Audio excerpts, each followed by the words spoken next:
अगर मैं आपसे बोलूँ कि ये फ़िल्म प्यार के नाम पर इमोशनल सेल्फ हार्म को रोमांटिक बनाने का कोशिश करती है और हम सब इस चीज़ को देख के थिएटर में we were crying, we were trying to relate, we were enjoying, right? लेकिन किसी ने ये नहीं पूछा कि ये जो दिखाया गया है, is this a healthy love story या ओवर ऑब्सेशन का ग्लोरीफाइड वर्जन? आज बात करेंगे ऐसे ही एक मूवी की जो दिखने में क्लासिक, म्यूज़िक में मास्टरपीस, लेकिन अंडरलाइंग जो मैसेज है इसका वो काफ़ी प्रॉब्लमैटिक है। हेलो गाइस, वेलकम टू फिल्मी लाला। यहाँ हम सिर्फ मूवी देखते ही नहीं बल्कि समझते भी है। और आज का एपिसोड है problematic Bollywood movies episode 2 and the movies Ae Dil Hai मुश्किल। करण जौहर के मूवीज़ का एक पैटर्न जरूर होता है, beautiful people, beautiful locations and one pain point. इस मूवी में उस पेन पॉइंट को इतने एस्थेटिकली दिखाया गया था कि आपको ये टॉक्सिक चीज़ पोएट्री लगने लगी थी। The movie had Ranbir Kapoor as Ayan, Anushka Sharma as Alizeh. The basic story of the movies, एक लड़का एक लड़की, लड़के को प्यार हो जाता है पर लड़की को नहीं। The first problem with this movie is कि स्टार्टिंग में हम जो देखते हैं मूवी में, Ayan is trying to get romantic with Alizeh क्योंकि उसका अपने गर्लफ्रेंड के साथ झगड़ा हो चुका है and that is not considered as cheating. लेकिन उसके बाद जब हम देखते हैं कि when their partners are actually cheating on them, then it becomes a problem statement. So, what was Ayan doing and what was Alize doing? Were they not cheating on their partners? Or is it only justified to call it cheating because they are not the main characters? अब बात करेंगे the underlying biggest problems of this movie. इस movie ने friend zone को actually एक villain arc दिया है। Alizeh clearly tells Ranbir Kapoor's character Ayan कि she doesn't want to get romantic with him, she doesn't have feelings for him. Clear, honest, respectful. लेकिन आखिर film क्या करती है?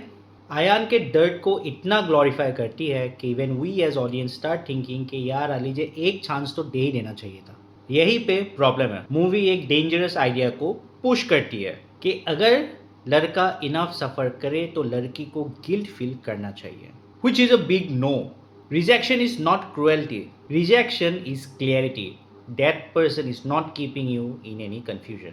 Problem number 2, ऑब्सेशन को थ्रू लव बनाने का कोशिश। आयान मूव ऑन नहीं करता, आयान दूसरों को रेस्पेक्ट नहीं करता and Ayan doesn't know how to keep boundaries. वो character from the start of the movie till the end वही का वही रहता है, चिपका रहता है, emotionally very dependent on other people. And movie इसको दिखाने का ट्राई करती है that he has got unconditional love for Alizeh, but in actual reality ये इमैच्योरिटी है, ये अटैचमेंट इशू है एंड क्लियरली ये सेल्फ रेस्पेक्ट की कमी है।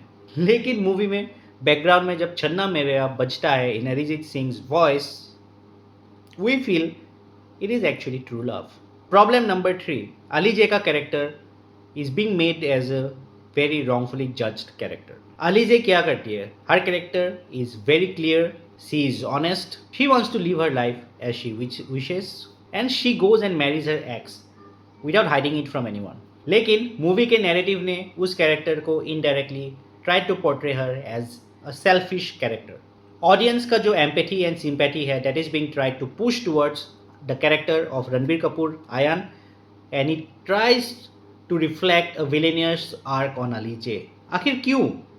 क्योंकि मूवी सिर्फ आयान के पॉइंट ऑफ व्यू से दिखाया गया है। The pain that Ayan is suffering, Alizeh का पॉइंट ऑफ व्यू दिखाया ही नहीं जाता है इस मूवी में। I think is the biggest problem is glorifying toxic dialogues. आपको शायद ये फेमस शाहरुख खान के द्वारा बोला गया जो डायलॉग था, वो एक तरफा प्यार की ताकत कुछ और ही होती है, क्लैप्स, व्हिसल्स, एवरीथिंग। लेकिन सच इन रियलिटी एक तरफा प्यार की ताकत नहीं होती, एक तरफा प्यार की लिमिट होती है। जब एक तरफा प्यार उस लिमिट को क्रॉस कर जाती है then it becomes problematic, it becomes self harm. Film ने इस डायलॉग को इतना ग्लोरीफाई किया है कि people started justifying this thing even in real life, which is very wrong. And the last problem, the character Ayan never grows. There is no actual character arc for it.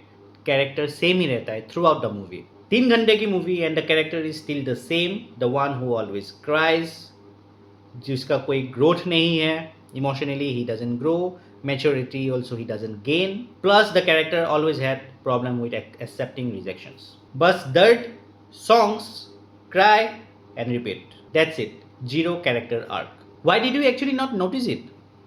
क्योंकि इस movie का music बहुत legendary था, still it's very popular. So जब background में ऐसे music बजते हैं we tend to get into that music and this creates a delusional emotion in us. Cinematography काफ़ी अच्छी थी मूवी की. They tried to make the dialogues poetic and glorified and performances of the lead actors were good, though it sometimes felt cringe but it was still good. ये सब मिलके the toxicity of the movie gets turn into aesthetics, and जब toxic चीज़ें अच्छी लगने लगे, सुंदर लगने लगे, तो प्रॉब्लम वहाँ शुरू होती है. हेल्दी वर्जन होता when Ayan got rejected, he cried, he moved on, he met Aishwarya Rai and he grew with Aishwarya Rai and built his own music career. That would have been a character growth. लेकिन film ने choose किया pain को romantic बनाना. ये film बुरी नहीं है, लेकिन ये फिल्म इमोशनली मिसलीडिंग है. This movie was trying to say कि अगर तुमको प्यार नहीं मिलता है then keep pushing, forget about boundaries, don't accept the rejections, keep pushing, keep going, and they will eventually get accepted, which is misleading. That's unhealthy, and that's why A Dil Hai Mushkil is a problematic Bollywood movie. आप मुझे comments में बताइए कि आपको आयान का character सही लगता था और should there be a different perspective from Alizeh's character also. Comments में बताना मत भूलिएगा. And if you guys have not yet subscribe to my channel, please subscribe and मिलते हैं नेक्स्ट एपिसोड में. Bye bye.